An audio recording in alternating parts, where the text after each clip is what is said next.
So right now I am joined by the APSU leader Pramod Boro, who is right now present in the Conrad Sangma's residence because the NESO people, NESO delegation was there with the CM Meghalaya today.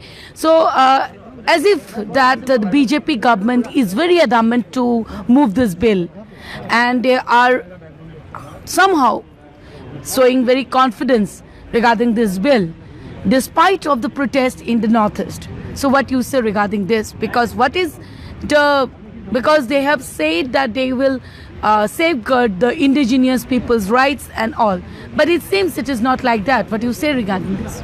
See, protection of the indigenous people, they are talking this issue based on the Assam Accord and the security of the indigenous people of Assam. But what about entire Northeast? How they are going to protect Meghalaya? How they are going to protect other states, Arunachal and other states, where migration is already going on? So this is not like that. What they are saying that it can be protected like this. We are afraid of. We have apprehension on the bill. So what bill is saying? The amendment of 1955 Citizenship Amendment Bill. So already Assam and Northeast, we are bearing so much of illegal infiltrator. It's a large number of population we are already having inside. And most of the time the national leaders, whether it's BJP or some others, they are saying that it's not the issue of the Northeast only, it's the issue of the entire India. We don't know where these kind of issues are there. So because migration is taking place in Assam and Northeast India since independence, and their movement going on. So many people died for protection of their identity and culture, and continuing the movement till now at different level. So this point of time, I just appeal the government of India, the BJP-led government, that they should not be adamant like this, because they should listen the sentiment of the heart of the people of the entire country. And Northeast India and Assam is very much part of the country. These people are very much loyal to the constitution, very much supportive to the mainstream people of India. So I appeal them to stop this move and not to pass the bill in Rajya Sabha.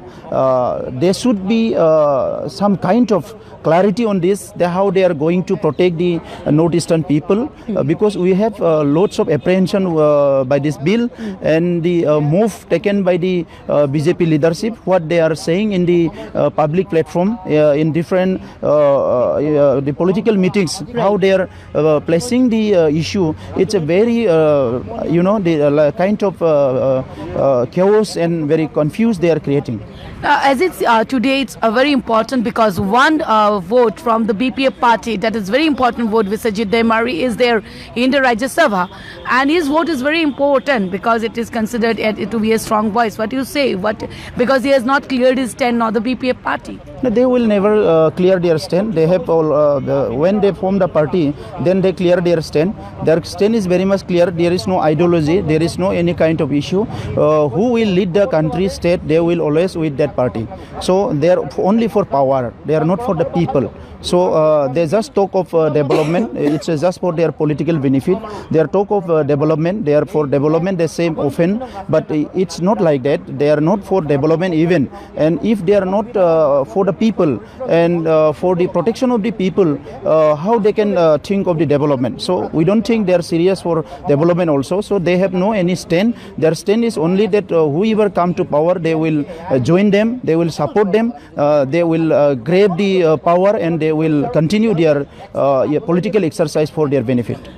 It seems also that Narendra Modi, when Prime Minister Modi was there in Guwahati, it seems that he has said regarding these ST-SC issues, and there is an apprehension that no existing communities will be disturbed.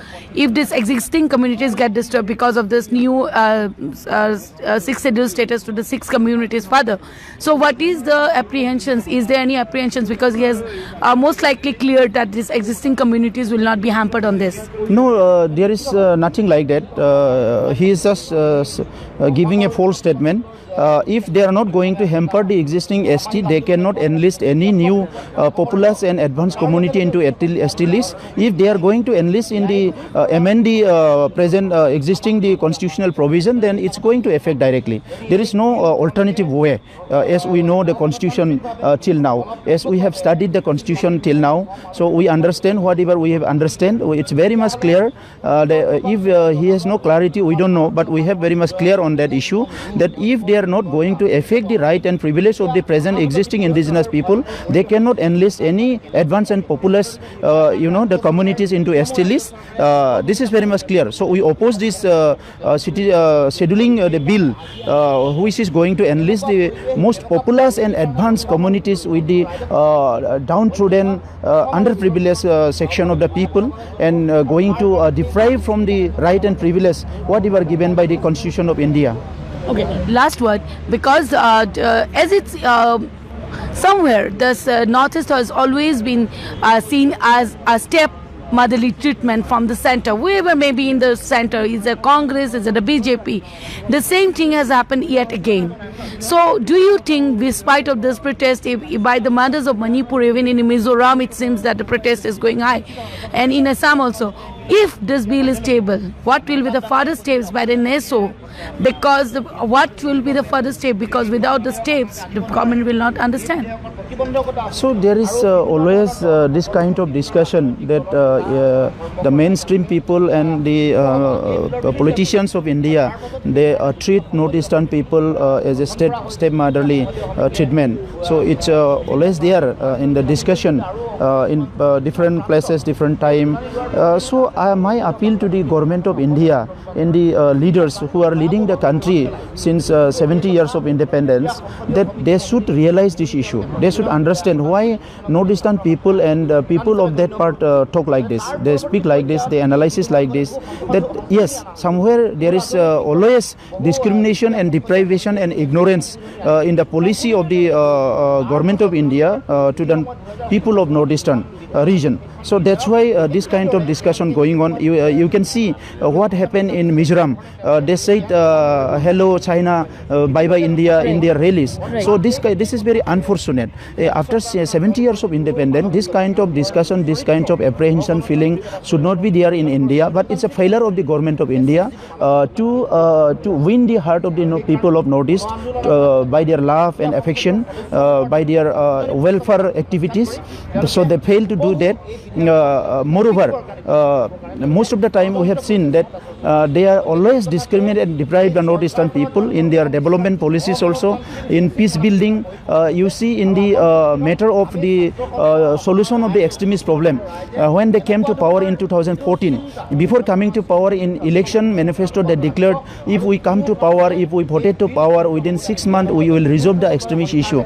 But they have done nothing so far. So it's very unfortunate. That's why the movement will continue, movement will go on and on. People, we have apprehension, we are in threat, because the government of India has not kept their promise, keep their word to resolve the extremism issue and the migration issue of the Northeast and protection of the tribal people of the entire Northeast. That's why apprehension will be there, movement will be there. Okay, thank you so much. So as it seems that apprehensions are there, movement is going on, and it is very unfortunate, as Pramod Boro has said, that hello China, bye bye India, this type of anti-nationalism feeling which has come ahead of this citizenship amendment bill which is going to be tabled today is very unfortunate for the people of Northeast. This is Afrida Hussain reporting from Delhi with the camera person Adil.